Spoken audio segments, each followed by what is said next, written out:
Bom, gente, boa tarde. Né?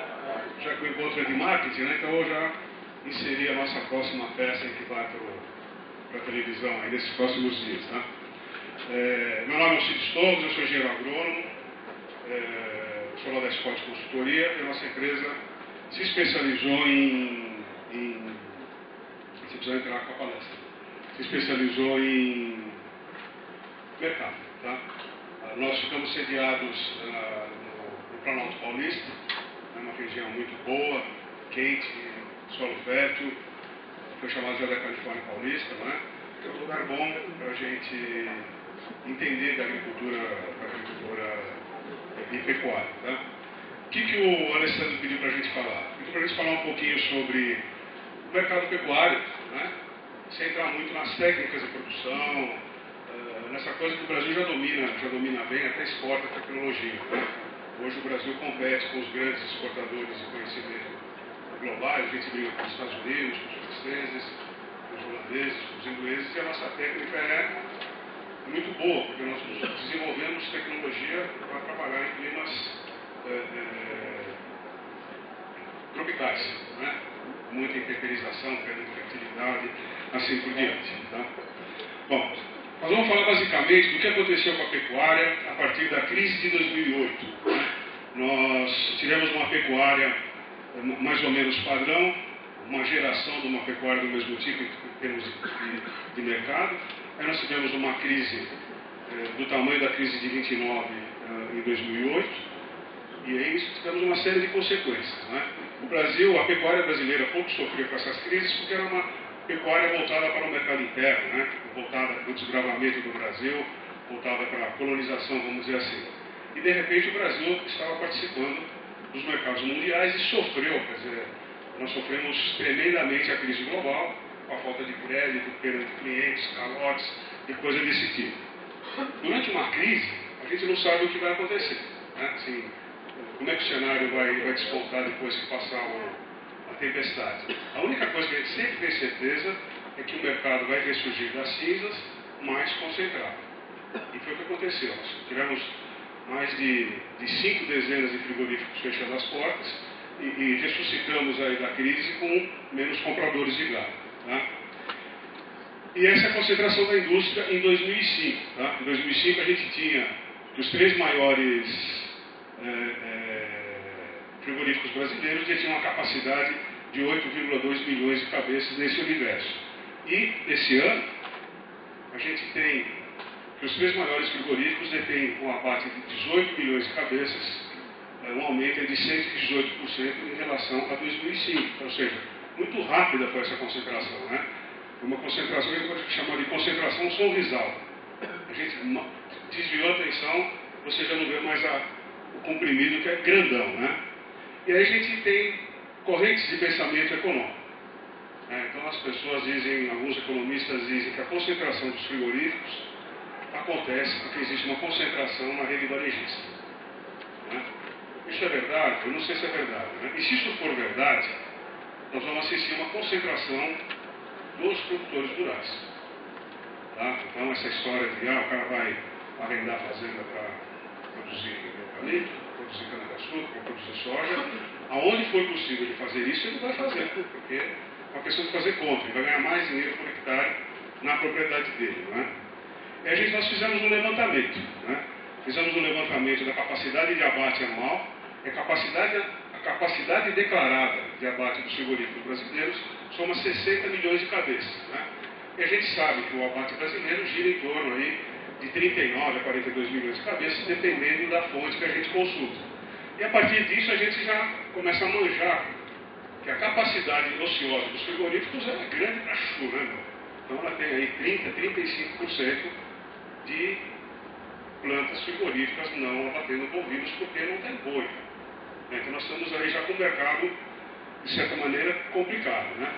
E nós fizemos um levantamento, são todos números públicos, tá? Não tem nada assim extremamente difícil de encontrar, é só uma questão de dedicação, e a gente tem aí a concentração dos varejistas.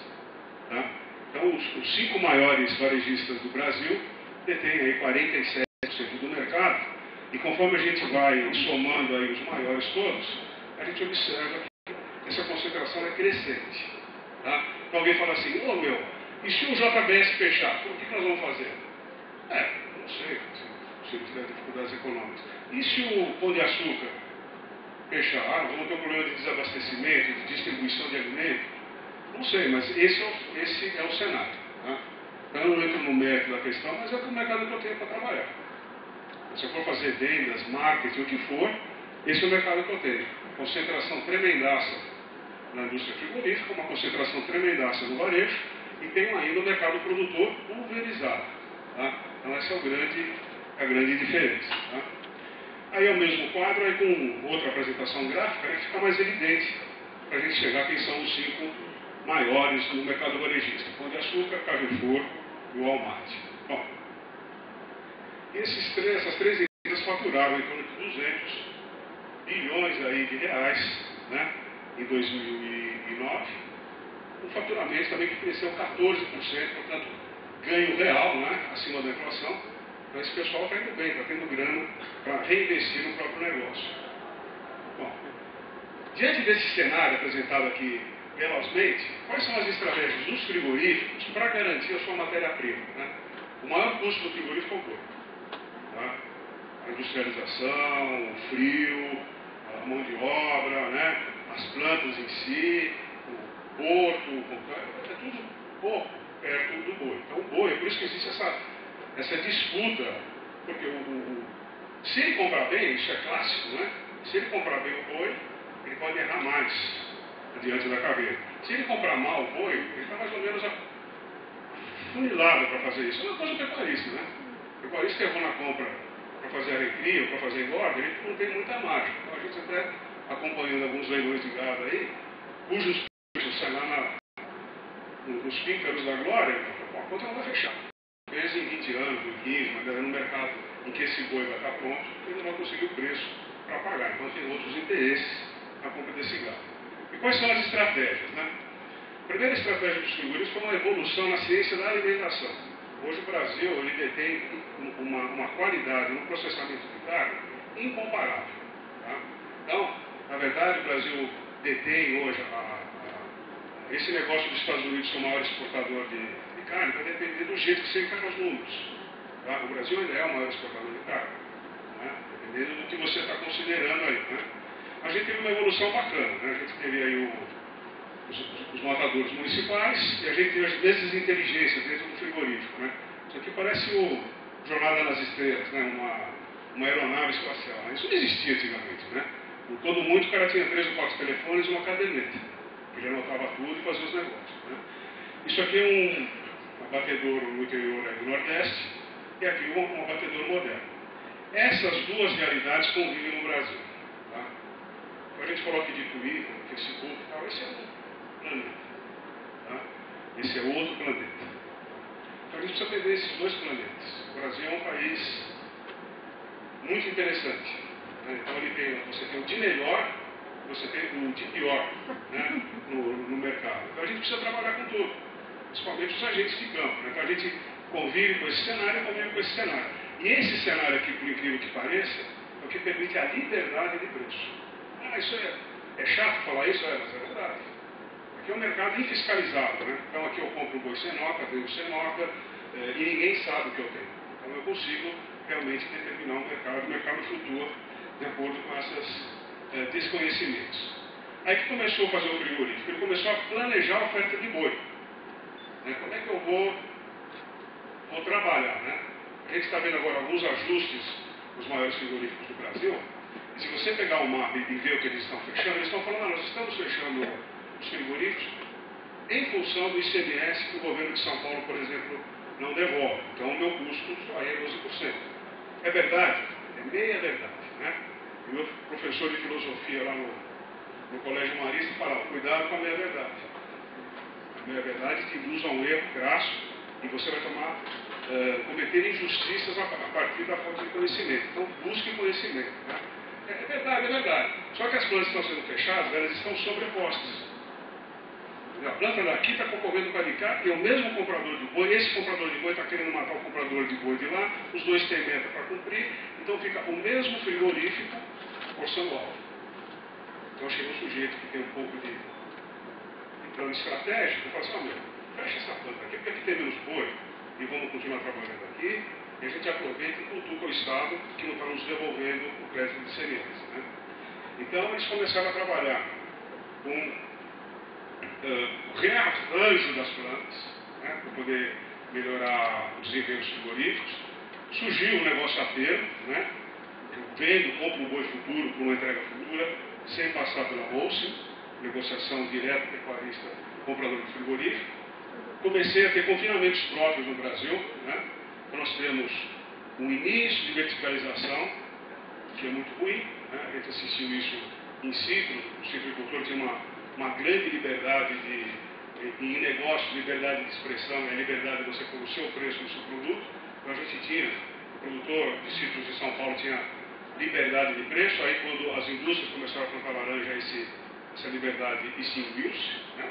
Praticamente não existe mais, e os frigoríficos começaram a montar mesas de inteligência. Essas mesas de inteligência tem um grupo lá de especialistas que pensam o boi 24 horas por dia. Ou seja, só tem gente de primeiro time, primeiro nível, tentando adivinhar os movimentos das safras, né? Não é só o boi, não é só o boi que eles estão olhando. Eles estão olhando o boi, estão olhando o clima, estão olhando a produção de grãos, estão olhando como é que anda a produção de frango, estão olhando como é que anda o movimento nos portos, estão vendo como é que andam lá os russos, como é que andam lá os italianos, como é que andam os americanos, o que os australianos estão fazendo. E é uma turma com um bom canal de comunicação, muito bem treinados e que entendem do que fazem. Então essa é a grande novidade desse século. Então nós estamos, para vocês terem uma noção em espaço-tempo, no ano de 2001, século XXI, o primeiro ano de uma nova era pecuária. Tá? Então, da mesma forma que eu escutei todas as músicas aqui que ele falou, essas eu escutava nos mingaus aqui no mingal da Academia Militar, aqui o mingal lá do Círculo Militar, os bailes lá do Espéria, aquelas coisinhas assim, mas eu escutava música italiana antes do rock and roll, sou mais antigo do que eu, tá? E essas mesas de inteligência planejam tudo. Então, eles inclusive diziam, você compra esse produto, se não puder comprar, sai do mercado. Então você tem pouco frigorífico fazendo besteira em compra, né? E por que serve o negócio da feira? Então tem uma novidade. Novidade, mas eu sou pecuarista, você vai discutir isso faz tempo. Mas é novo para o negócio pecuário. Tá? Então pecuária, o mercado, como é que vai ser então a nova pecuária nessa próxima década? Não sei. Mas eu sei que ela vai ser diferente da pecuária da última década. Tá? Então as coisas vão mudar, né? O Alma vai falar um pouquinho aí sobre indústria, etc. Né? Então ele pode apresentar mais alguns dados. Mas o que procura o pecuarista quando ele vende o boi na frente? Tá? Ele procura garantir preço. Tá? E o que o frigorífico procura? Garantir oferta. Pronto. Simples. O mercado é assim. Simples, evidente e puro. Não tem complicação. Essa é a diferença do nosso mercado. A gente não fala em bushel, a gente não fala em bolsa de Chicago. Sabe? Então, os termos usados aqui no Brasil são termos que todos compreendem. É brasileiro. A pecuária, ela usa termos portugueses. Fácil da gente entender. Não tem muito. E por mais que as pessoas tentam inserir termos estrangeiros, o mercado muda. Por exemplo, tinha o famoso Raymond, que comprava boi na Rio Preto. Virou Raimundo. Né? O Jeremy virou Jeremias. Né? Então a gente acaba com os estrangeirismos para a gente poder entender mais ou menos o mercado. Isso é uma característica nossa. Né? E para quem não faz tempo? Então esse cara começa a trilhar agora o caminho dos infernos, né? Que nem o caboclo passando no Brasil em festa junina. Né? O frigorífico pequeno, que não faz boiadeiro, ele vai no mercado menos ofertado, porque eu tirei parte desse gado do mercado, ele tem que estar no mercado spot, no mercado à vista. Tá? E o pecuarista? Porra, esse pecuarista, que não vendeu o boiadeiro, ele vai entrar no mercado, diante de um frigorífico que precisa comprar menos boi e vai sofrer toda a carga de pressão de baixo em cima dele. Tá? Isso está acontecendo? Não acontece no ciclo todo da safra da entre safra pecuária, mas já está acontecendo. Tá? E a gente localiza isso. Tem até uma bronca aí na bolsa, né? Pô, mas será que o índice Exalc pega isso? O índice Exalc pega contratadeiro? O índice Exalc? Não sei, acho que não pega, né? O contrato é particular, não tem pregão. Tá? O índice pega pregão. Então, eu não estou apregoando compra. Eu apregou uma compra. Estou comprando o boi a 99. Mas eu vendi, já comprei uma parte do boi a 101, a 102. Mas isso eu não estou apregoando. Então, apregou o que eu estou comprando naquele dia. É assim que funcionam os mercados, né? E a bolsa é um mercado de pregão. Bom, como é que eu fiz um exemplo aqui? Como é que funciona o negócio da feira? Tem várias coisas. A gente pode vender boi na bolsa, existem, mas esse é o mais corrente, tá? Para vocês terem uma ideia de como é que é o mercado, né? Então, pega um frigorífico padrão, 1.000 bois por dia, 280 mil bois por ano, 290 mil bois por ano, né? Ele precisa comprar boi aqui para 97 dias de abate. Tá? Por que 97? Por que 90 dias? Ele vai tentar fazer essa compra inteira nos piores momentos de oferta. Ou piores momentos de oferta no primeiro semestre, ou piores momentos de oferta no segundo semestre. Tá? Ele não precisa comprar 200 mil bois a termo, ele vai comprar só um pouquinho. Suficientemente para mexer no mercado naqueles períodos críticos. É uma estratégia. Né? E nós analisamos também a quantidade de boi que ele compra ao balcão. Veja que legal esse gráfico aqui. Esse frigorífico que compra 1.000 bois por dia, se ele comprar 10 mil bois a termo, ele vai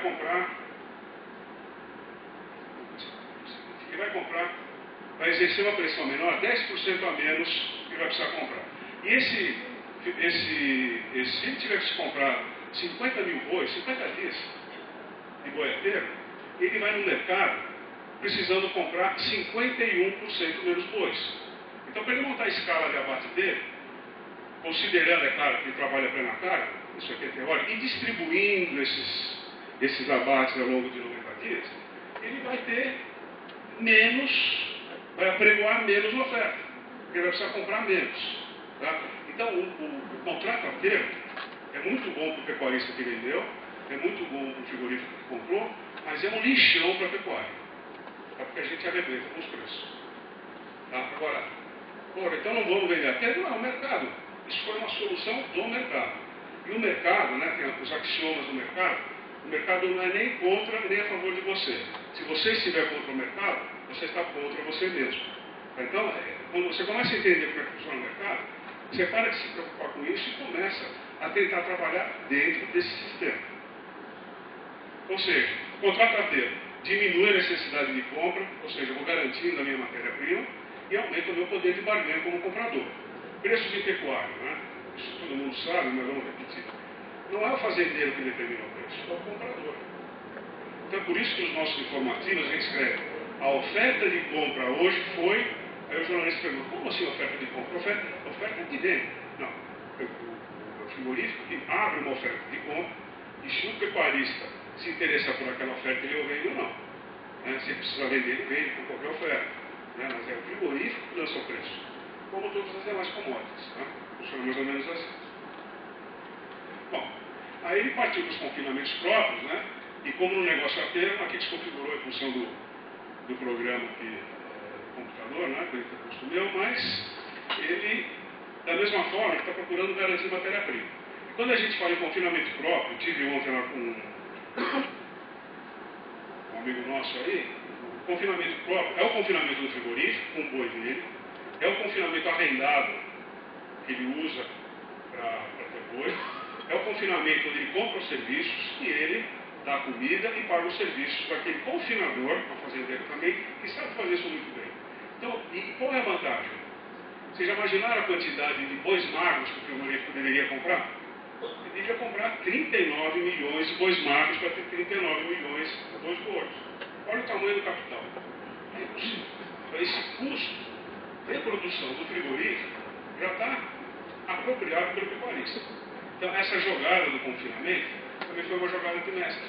Além de eu garantir a minha matéria-prima, eu deixei boa parte do custo, 70% do custo do confinamento, 65%, dependendo do ano, casonado. E quem está dando com esse custo? O pecuarista. Tá? Então, quer dizer, foi uma maneira joia, bacaninha de eu ter boi, sem ter que pôr capital. Tá? O pecuarista entrou nessa daí, porque também é bom para ele.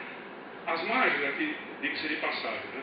A margem do pecuarista é pequena, a margem do frigorífico é pequena e a margem desproporcionalmente maior é do varejo. Essa briga entre pecuarista e frigorífico não tem muito sentido se a gente começar a analisar as marcas. A bronca está no varejo que normalmente, quando ele se defende em nome do consumidor. Uma obra, né, gente? Ele está se defendendo em nome da grana dele, do desenvolvimento dele, mas é competência, né?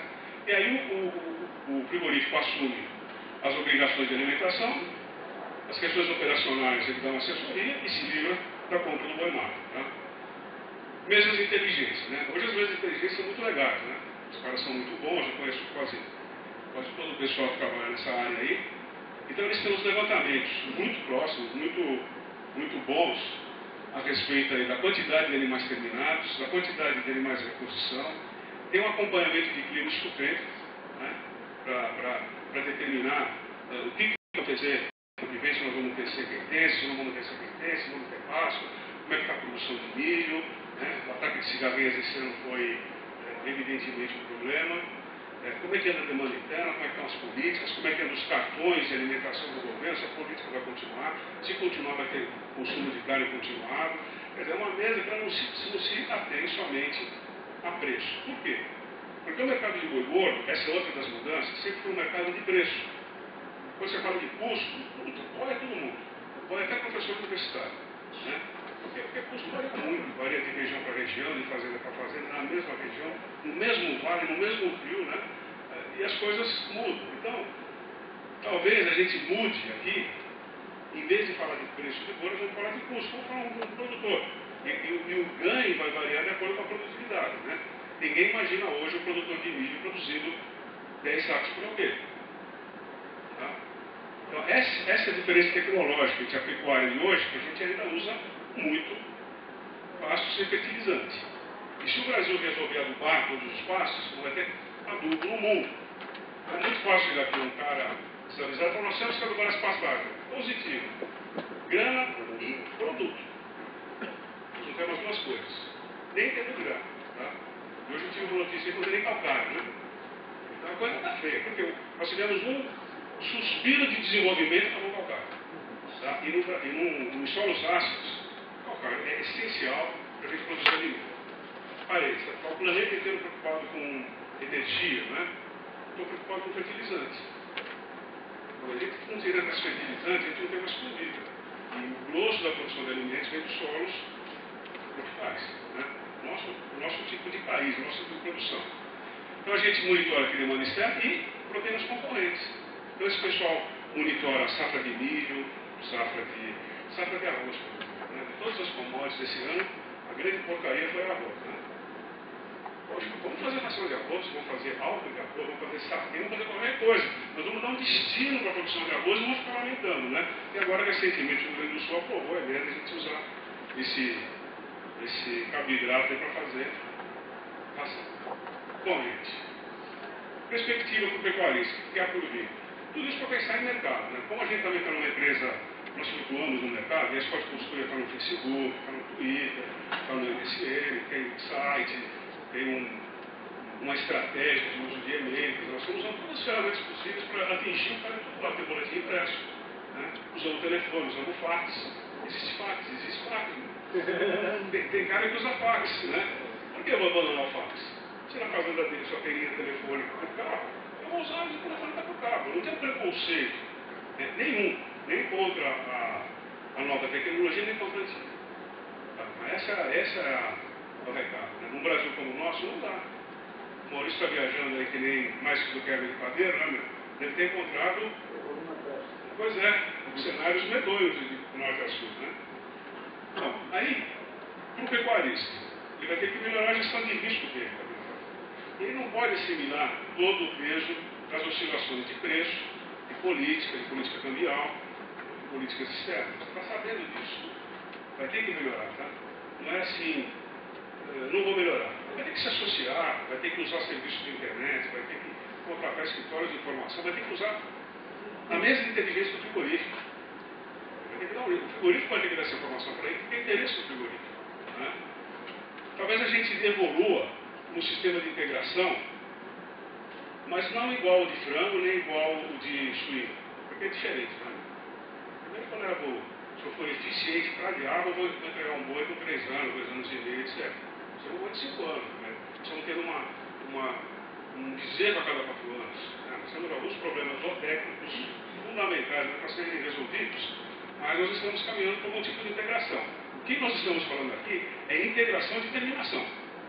Integração de cria, nipas, não existe nada no mercado. Porcaria nenhuma. A gente tem um estrangulamento na pecuária brasileira, que é a produção de bezerro.